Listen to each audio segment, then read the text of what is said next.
You don't have to be in love with the candidate. You know what I'm saying? That's that expression. A vote is not a Valentine. Word up. You're not declaring your love for the rest of your life. You're not proposing. None of that. You're just voting. And you need to Exactly. go out and vote. We need numbers. We need ridiculous numbers. We need ridiculous numbers if we're going to We do need that. young people. We need young people to declare their future. Yes, yes, yes. You know, because what we're seeing right now, especially in the Black community, and this is people before politics. This is us talking, Black Westchester, that there are gatekeepers in the Black community that don't want to see change. They don't want to see change for our young people. And we need young people to come out and vote and take their future in their hands. These are people that have been in office for 30, 40, 50 years. 50 years, like, come on, man. Like, we need young people to step up and take their future in their hands in the political process. Let me tell you, I talked to somebody deep in the Democratic Party, and they said, young people don't vote. This is why they're betting on George Lattimore to win, because they bet that young people, especially young Black and brown people, they don't come out and vote. So this is our time to say, no, we do come out and vote, and we do understand that this is our future, and we're not allowing people to do what they do to mess up the future of democracy for younger people. So, you know, and this is why we wanted to have that show. Man, look, I know this is very important, because if I will show you where I'm at, and I'm coming live just to bring my brother on so he could talk about the importance of coming out and vote, this is serious. So let's not waste any time. I want to bring on my brother, the current congressman of CD16, my brother, Jamaal Bowman. When they fresh off the Stephen Colbert show. No, wait. I tell people all the time, when I was running in office in Mount Vernon, and the whole Democratic Party came after me, they didn't see Jamaal come through the pack. They were so worried about Damon. The spook who sat at the door. The spook who sat. Exactly. They were so worried about Damon, they didn't see you coming. Exactly. But welcome, brother, man, and thank you for giving us this time, man, to come on so we could have this interview with you, and we could spread it throughout social media after, because I think a lot of people in CD16, and especially people of color, don't know what's at stake, and why they are getting so many mailers, right? Mailer after mailer after mailer, and they don't understand that these MAGA Republicans are spending $20 million to get you out of office because you're representing our interests, man. Go ahead and I'll give you the stage. Yeah, man. No, I appreciate that. Thank you for having me on. Thank you for opening up the door to this conversation. Yeah, man. I mean, this is the most expensive congressional primary in U.S. history. I want to say that again. This is the most expensive congressional primary in U.S. history.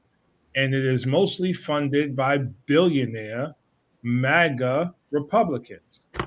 Billionaire MAGA Republicans are now spending record amounts of money in Democratic primaries so they can influence the elections by buying the seat away from the working class people in a particular district, because they want Democrats like my opponent in office, who are never going to challenge their power and who are never going to put front and center young people and people of color as part of their politics.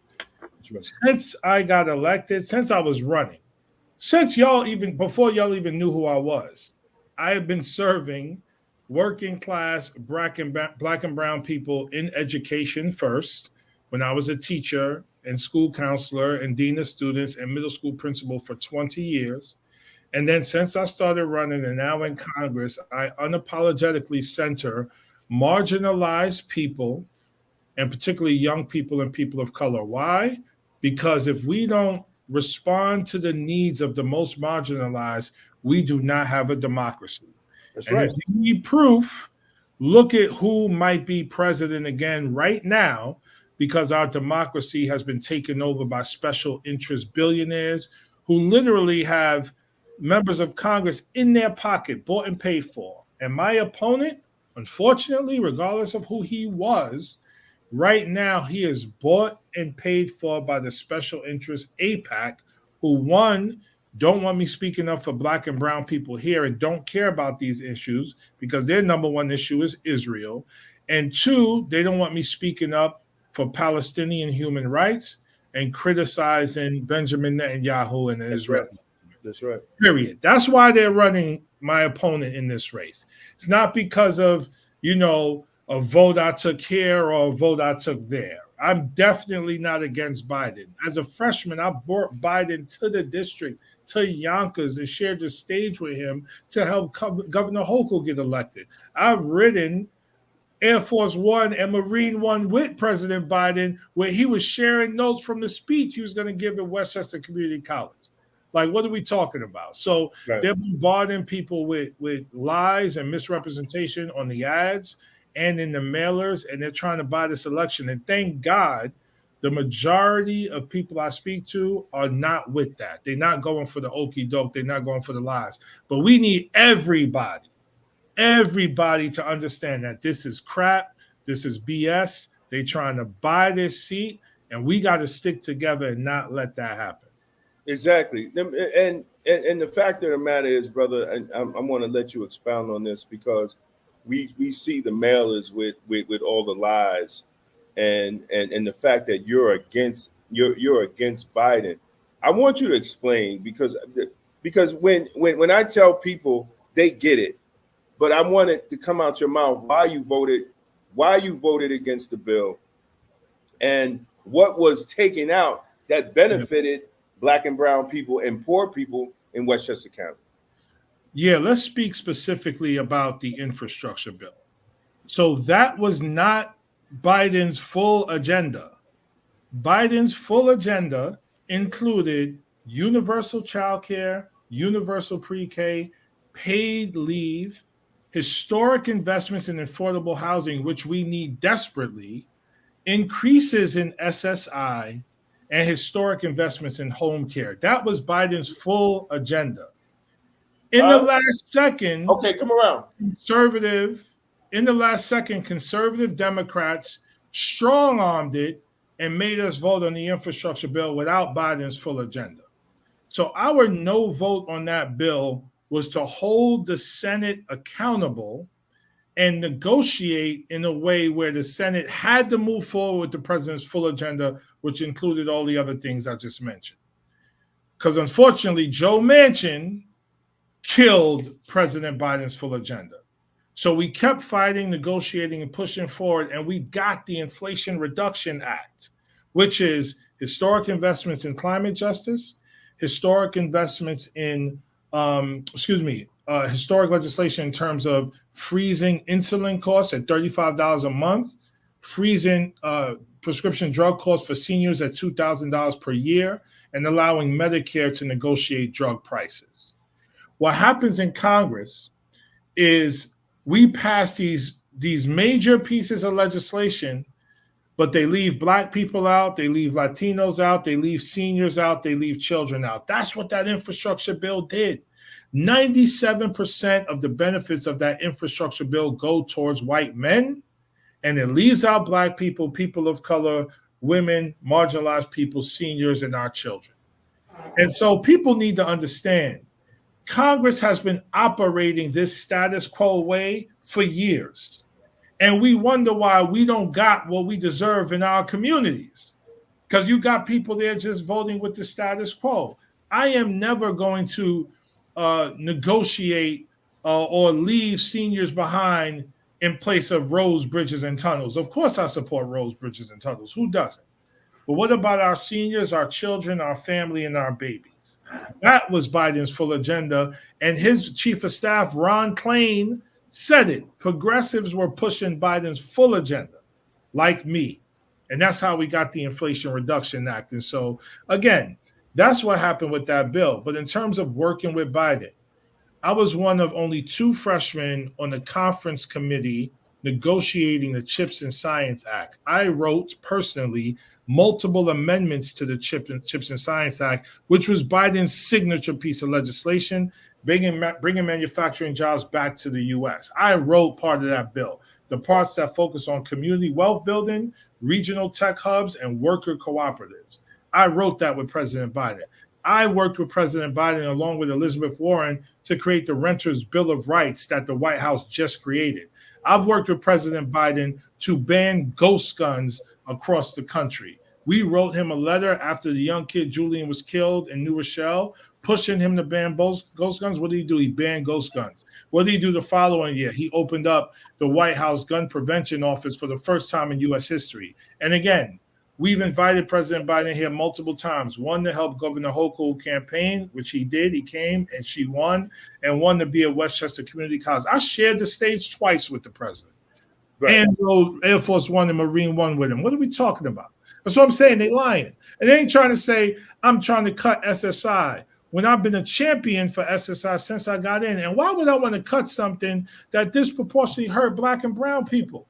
Including my mother when she was still alive and my father. Like it is, but it's so much propaganda and it's so much money. It's record money.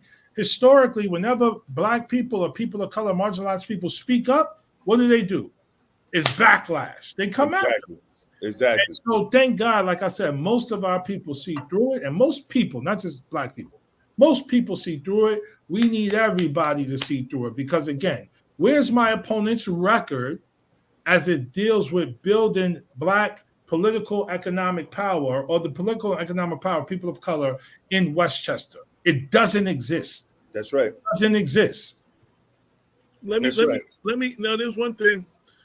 Your opponent, who is the county exec, which is literally the CEO of Westchester, he talks about you take credit for things you had nothing to do with. I want you to explain, sometimes I explain things to people, how Congress works. Yeah. Like you're one of how many votes? You know what I'm saying? 535. 435 in the House, 100 in the Senate. So there are bills that y'all speak on, y'all build on, y'all negotiate or whatever, even if you didn't author it. Because the biggest thing I'm hearing is you 100%. Didn't offer no bills. You didn't offer, stuff like that. So I want you to speak on that stuff. So we've introduced over 50 bills, amendments, and resolutions since getting into Congress. We passed a historic resolution condemning the Great Replacement theory, which is a white supremacist theory that's anti-Semitic and anti-Black. We passed that for the first time in history when I was a freshman, okay? Never been done before. And as I mentioned, the work we've done on the Chips and Science Act. But to your point, when I first got to Congress, I ran for and got elected the Vice Chair of Education and Labor. The first bill we worked on when I got there was the American Rescue Plan. The American Rescue Plan had major equity investments as it relates to education, meaning lower income school districts got more money than wealthy school districts. Don't you know, as the Vice Chair of Ed and Labor and as a 20-year educator and as a former principal, I had my hands all over that bill to make sure it was rooted in equity, to make sure that New York City, Mount Vernon, Yonkers, and New Rochelle in particular got more money than Rye and Scarsdale and other areas because it was focused on equity. Right. And so that's what people need to understand. A bill is introduced. That bill goes to committee. In committee, we all look at the bill and we say, okay, we need to change this, change that, change that, change that. It's called a markup. Then we offer amendments to the bill. Let's add this amendment, let's add this amendment. Some are accepted, some are rejected. Then we debate the bill in committee. Then we vote on the bill. Then the bill leaves committee and goes to the House floor for a full vote. If it gets a full vote on the House floor, it then goes to the Senate to get a supermajority vote, not 51-49, because the Senate has the racist filibuster. So it needs a 60-40 majority. It's rare to get the 60-40 majority because most of the Republicans who represent Republican states are representing the Confederate racists in those states. So when my opponent speaks about working across the aisle, he's Exactly. literally talking about working with Confederates who don't want to do shit for Black and brown people Exactly. or poor people. He Right. would be Or poor white. Manchin. He would be another Joe Manchin in the House. Right. Now, so when you talk about me being in office 3 years versus him 35, first of all, of course, you in office 35 years, you have quote unquote done more.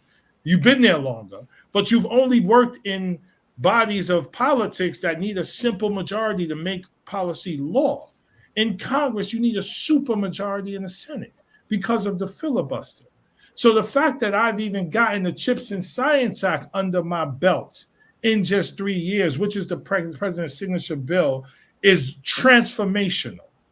In addition to other things through my advocacy that we have pushed forward, like affordable housing, like reducing gun violence, like the community project funding we've brought back from Mount Vernon sewage, for the safe place for our girls, for the youth shelter, for the school district, on and on and on and on. It's a joke, honestly, to be like, he hasn't done anything since he's been in office. That's crazy. Yes, Right. yeah. I wanted you to break that down because we don't have civics no more. Back in days when I was a kid, we had that I'm just a bill, I'm only a bill. I'm sitting here in Capitol. It broke down how the process works for kids. We don't have that no more. So when they make statements and you see an individual who, again, is like the CEO of Westchester, who can unilaterally do a lot of things that you can't do like that in Congress. Well, this is a really good point. The county executive of Westchester is literally the CEO of Westchester. He is the boss. He is the president. He is the governor. He is the mayor of Westchester. He is the executive. He sets the agenda. He sets the budget. So as the county executive, you have the power to do so much for communities that have been left behind. Let's take one example. The Armory in Mount Vernon. Ever since it's been closed down, seniors have been begging for that armory to be reopened. If my man prioritized seniors and prioritized Mount Vernon, where he says he was born and raised, he keeps saying that every time he talked, but then he ran a ride and never came back. So prioritizing Mount Vernon, prioritizing seniors, prioritizing people of color, invest the money needed to rebuild the armory in Mount Vernon, as one example. And it's not only about rebuilding it as a senior center, it's about rebuilding it as a intergenerational 21st century community center that provides help for seniors, that provides help for children and families, that provides workforce development, that provides everything that you need for upward mobility. That's how you deal with the issue of structural discrimination. And so he doesn't know how to do that because he's rooted in a status quo pay-to-play politics. That's why he's bought and paid for by AIPAC.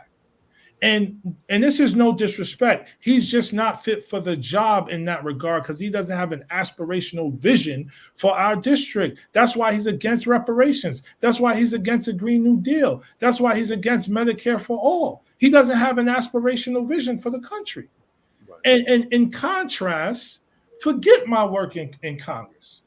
Before I even got to Congress, I opened my own district public middle school in the Northeast Bronx and ran it for 10 and a half years as a principal. And one of those years, it became the highest performing middle school in New York City, a school district that has 1.1 million kids. Like, I'm very proud of that. And it's an example of how I have built things out of thin air and made them excellent for our community. Where is my opponent's record on doing any of this? Right.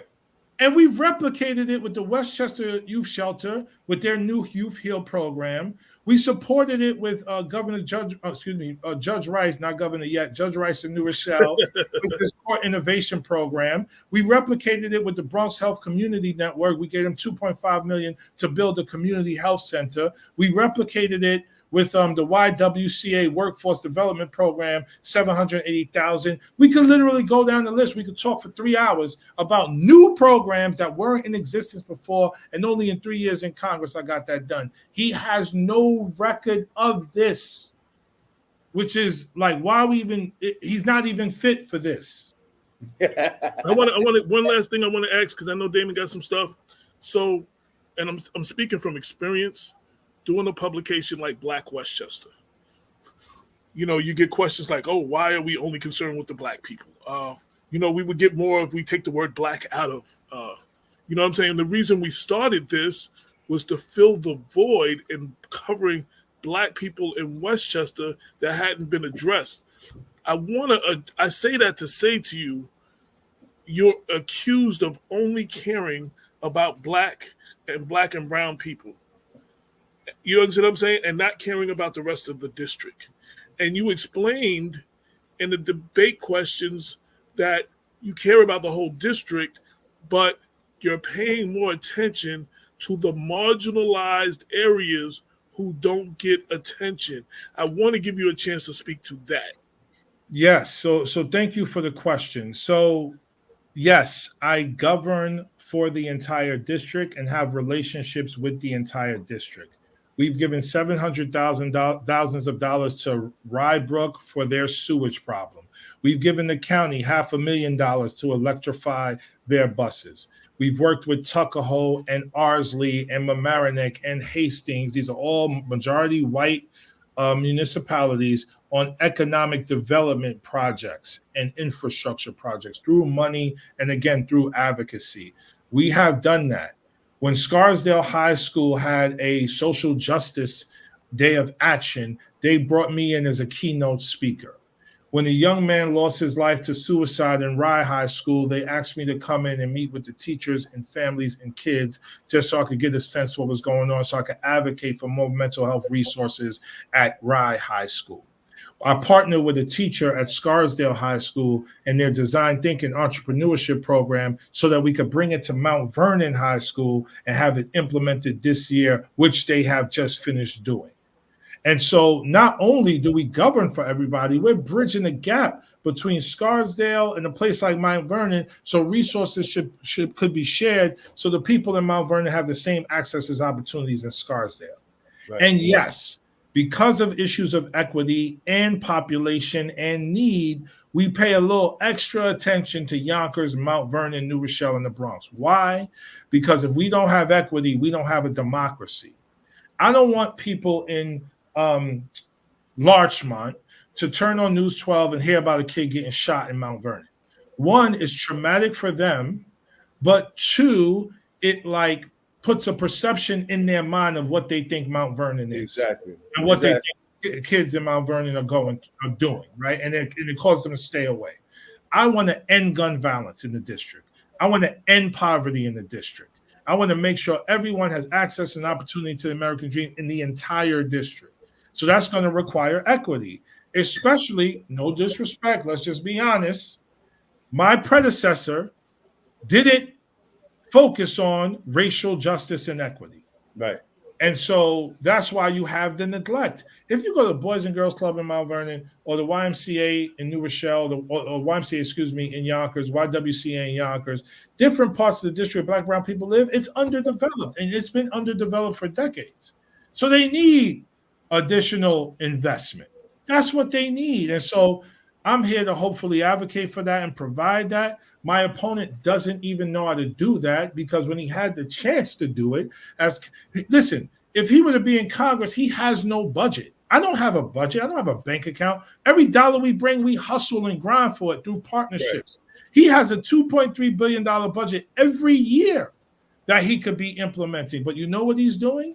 He's lowering taxes, property taxes for Rye and Scarsdale, and raising them for Yonkers and Mount Vernon. Property taxes have gone up under his leadership by 20% in Yonkers and by 40% in Mount Vernon, while they've gone down for Rye, where he lives, and Scarsdale. That's right. That's not anti-racist representation. That's right. You're absolutely right. What do you tell young people of all races, but especially young black and brown people who, when they live in these demarginalized communities and they hear the rhetoric of the local politicians that come out only on election day, and they feel that even though they have someone who look like them, because I really feel, brother, that we have to represent for our youth so they can see people of color in power positions. They can see black men in power positions that are not bending over to the power structure, and we know we go through whatever we go through to represent that. But what do you tell young people, that say, man, if I vote, it really don't mean nothing. Why should I vote? Because that's what they're banking on for them to say that. What do you tell young people to come out, on June 25th and vote for you, and what that represents to them for the future? Yeah. I mean, the bottom line is if you don't vote, you're giving your power away to somebody else. You're actually giving power to someone to have over you and to control things in your life that you have completely no say in, because you didn't vote and because you didn't hold the people accountable that you voted in after you voted them in. And so I say that, but then I also empathize because I get it. The system has been so harmful to us historically. It's been harmful to young people. It's been harmful to people of color. It supports the wealthy. It supports special interests. So it's harmful to us. So we want to stay away from it. But the only way to change it is to vote and be involved. You can't just vote and leave. You got to vote and hold me accountable. So what does that mean? That means calling my office. That means writing to my office. That means following up. That means tweeting at me if I'm not responding. That means engaging with me and working with me so that we can govern together. The reason why, and I keep going back to this program, the Youth Heal program was created at Westchester Youth Shelter, is because I wanted to learn more about that program. They wanted to meet their new congressman. We met, I learned about the program, and then I learned about this other program in the city, and we bridged the gap between those two programs to create a new program. And so I empathize, I get it. The system hasn't worked for us, but if you don't vote, you're playing right into their hands. You're giving power to fascism, and you're giving power to people who just want to have power over you. And I'm glad you said not just young people of color, but all young people. So we were just endorsed by the Irish Echo, which is a major organization in the Irish community, particularly in Yonkers and the Bronx. And the brother wrote his reasoning for endorsing me, and he pointed out two things. One, my focus on education and children, which that's my life's work. Education, children, no matter what, I'm always going to do that work. But then two, he focused on me having the courage to speak out on Palestine and speak out against the occupation.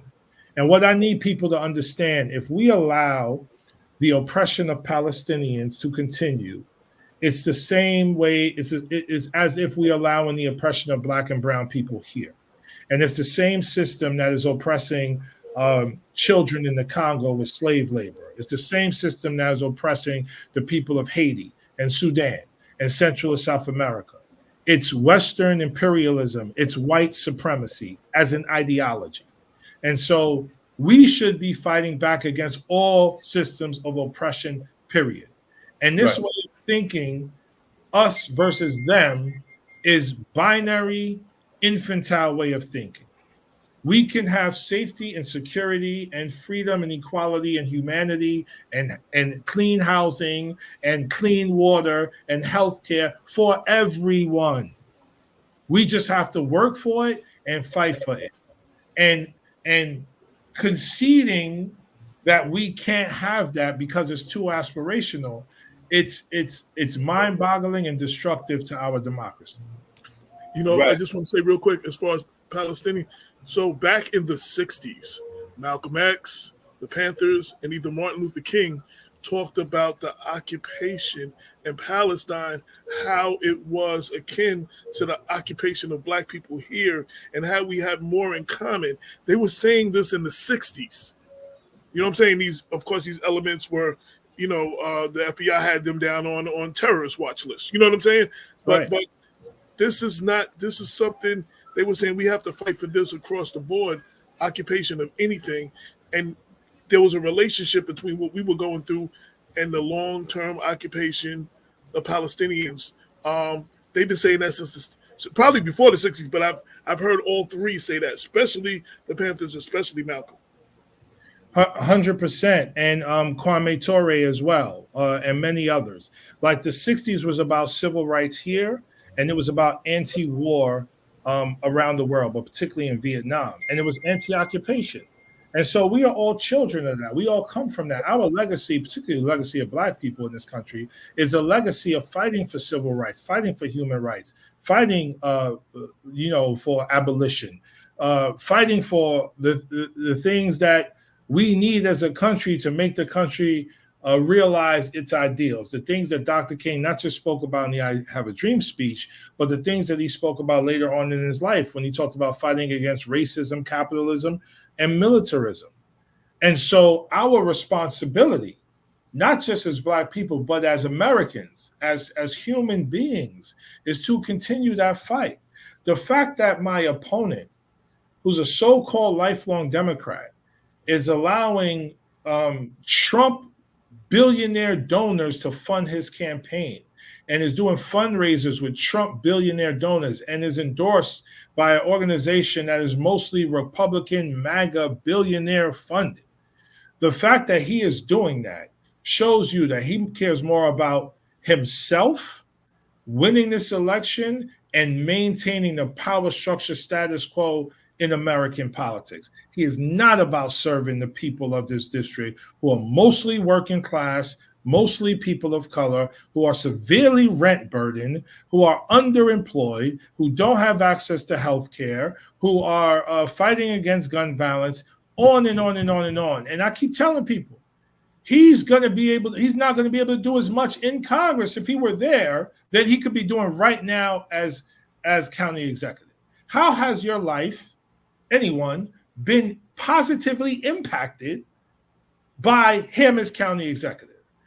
How has your life been positively impacted by Jamaal Bowman, who's only been in office 3 years?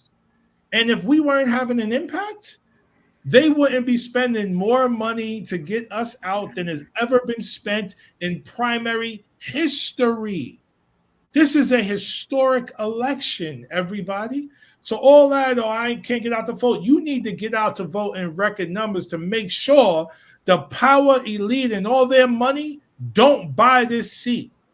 Because I guarantee you, if they're able to do that, my opponent is honored by developers.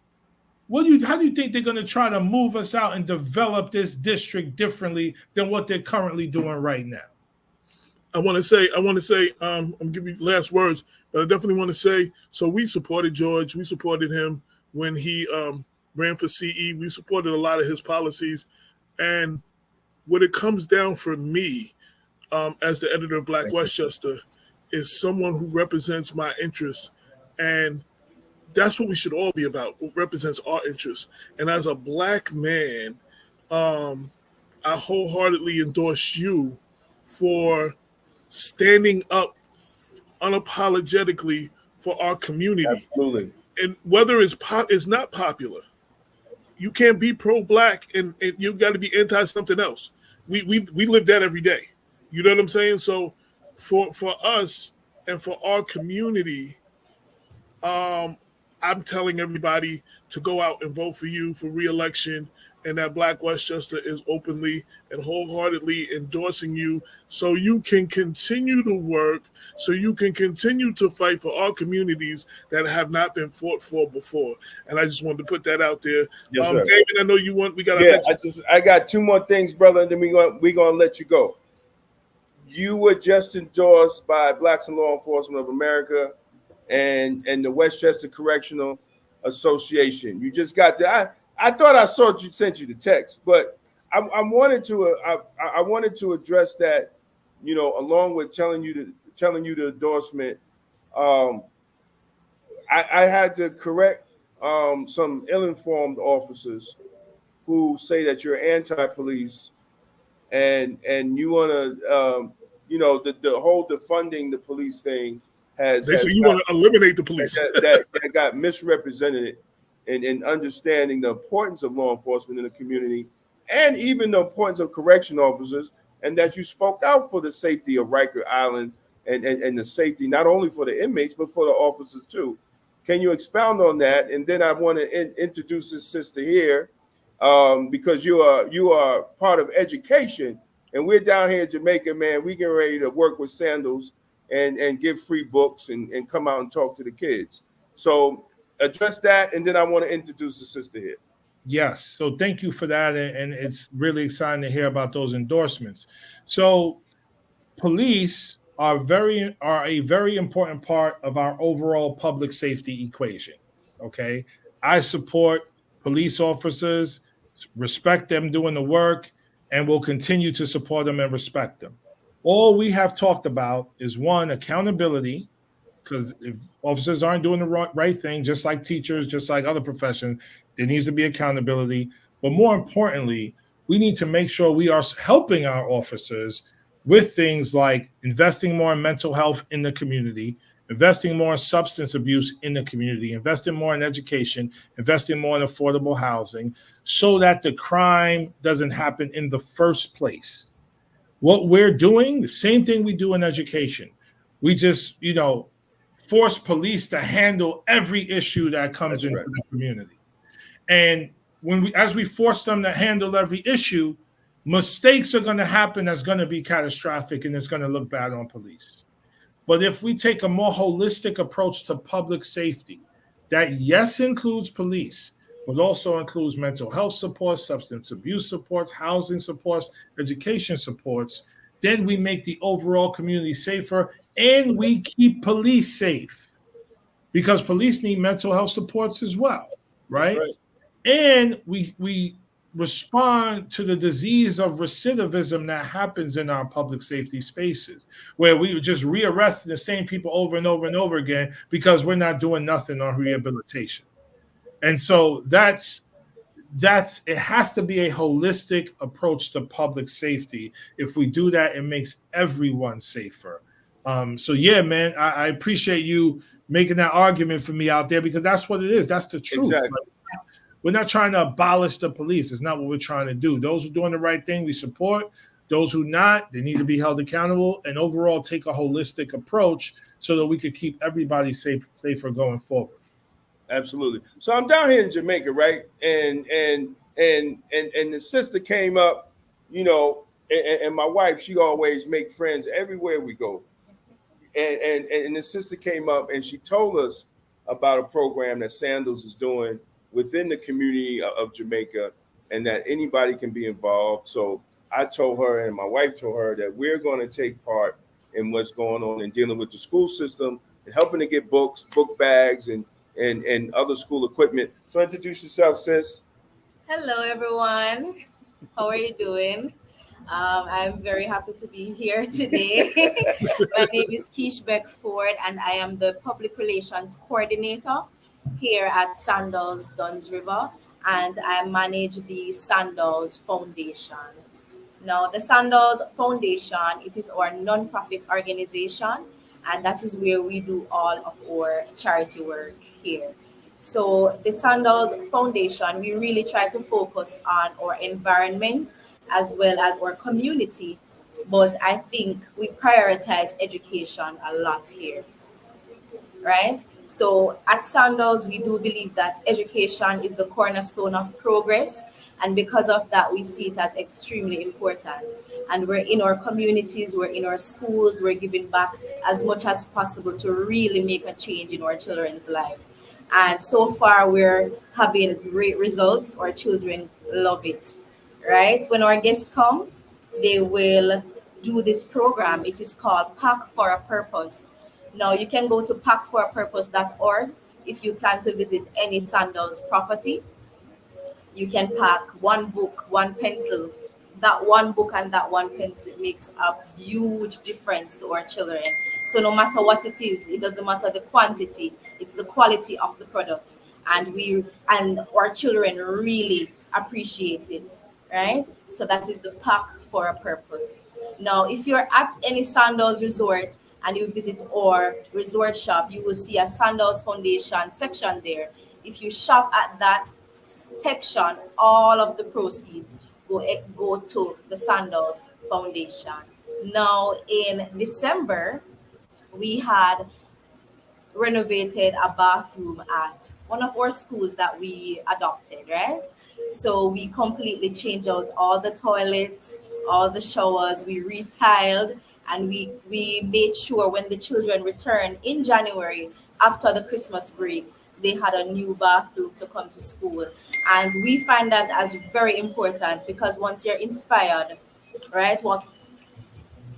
Once you're in the right area, the right, environment, you can learn better, right? So anything, any donations, we accept them, right? We accept anything. We also have our address where we will give to our guests when they're leaving, and they can send any packages to that, and we will handle all the shipping and the handling here to Jamaica, which is completely amazing. Right? So thank you so much for listening. Yes, yes, It's yes. really an honor. We wanted to bring her on because we're definitely, we're definitely going to do some things down here, man. Sandals is my home away from home, man. And so if I could get a chance to come down here and go talk to the kids and get my wife to talk to the kids about law enforcement and what Black law enforcement is in America and how we represent our people there. It's a great thing. And I told her that you would be on the show, brother, and you're an educator. Yes. So I know you would enjoy what Sandals is doing. And after you win, brother, we can make it happen down here. We gotta make it happen. So good to meet you, sister. Thank you for sharing that. And absolutely, I'm a lifelong educator of 20 years. I think I mentioned before. I was a teacher, school counselor, middle school principal for 10 years right here in this district.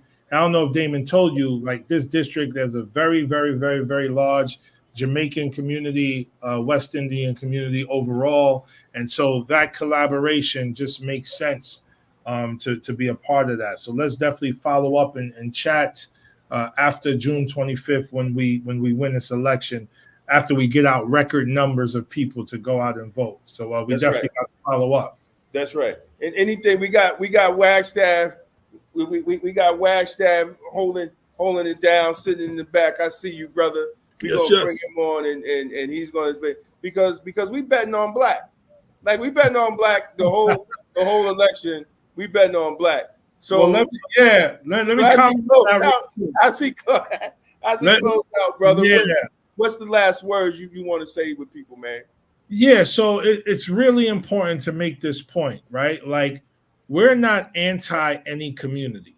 That's right. So we work in collaboration with every community in the district, even the Jewish community, although my opponent and his supporters continue to try to paint me as anti-Semitic. It is not anti-Semitic to criticize the state of Israel. That is not anti-Semitic. We are not criticizing the Jewish people. We are criticizing the state, particularly Benjamin Netanyahu and his behavior towards the Palestinians, right? That is what we're doing. We work in collaboration with Jewish communities. Bend the Arc, Americans for Peace Now, If Not Now, Jewish Voices for Peace, Jews for Racial and Economic Justice. Like, we work closely with these organizations throughout the district and beyond. So we're not anti any group of people. We just think it's really important to make sure that equity and humanity are central parts of our governance, which means communities that have been left behind, people of color, young people, Black people, disabled people, et cetera, have to be a central part of our focus and have to have a seat at the table so that we can govern together to make the entire community better. This entire district is a representation of America. It's incredible diversity, but it's also incredible segregation, racial and economic. And it doesn't have to be that way. And so we have to build a cohesive community together, which means everyone needs to be strong. So we're going to continue to uplift marginalized areas because they need to be strong, man. That's the bottom line. And then last thing I'll say, just one more thing about my opponent. I think it's despicable and deplorable that this person is running ads clearly targeting Black people with certain, Black faces in the ads, but did not attend the NAACP forum. That's right. Did not attend the NAACP forum in the Bronx. Hasn't come on to Black Westchester. That's right. And That's right. And you feed our people propaganda, but you can't face them directly and answer tough questions. That is the most despicable thing for me about this campaign. And by the way, the Black History event, you said I take money from Hamas, and you continue to allude to me being associated with bad characters in the Muslim community. So it's not just an exercise in anti-Black racism, it's anti-Muslim racism as well. And so we all got to come out and vote in big numbers, rise above that, and do everything we can to win this election, not for me, but for us, because we got to show the district, the country, and the world that we are the many, we are the people, we decide the direction of our district and our country, not big money in politics. We don't care how much money you spend. I just want to say in closing, so in the two pre-primary issues we did, one of the things we did was talk to many people in the district. And what I was very much pleased to find out, there were Jewish residents that support you. There were Muslim residents that support you.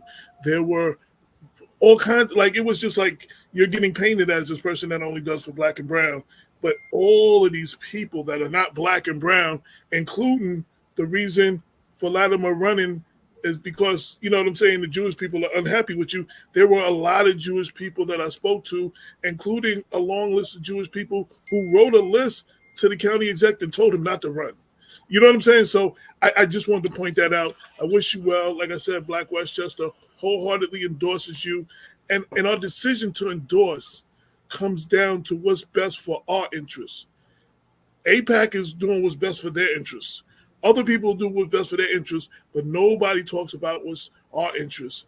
And that's where we stand as Black Westchester, news with the Black point of view, what's best for our interests.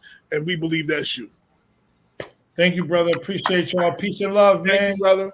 Yes, let's get out to vote, brothers. Appreciate y'all. No doubt. No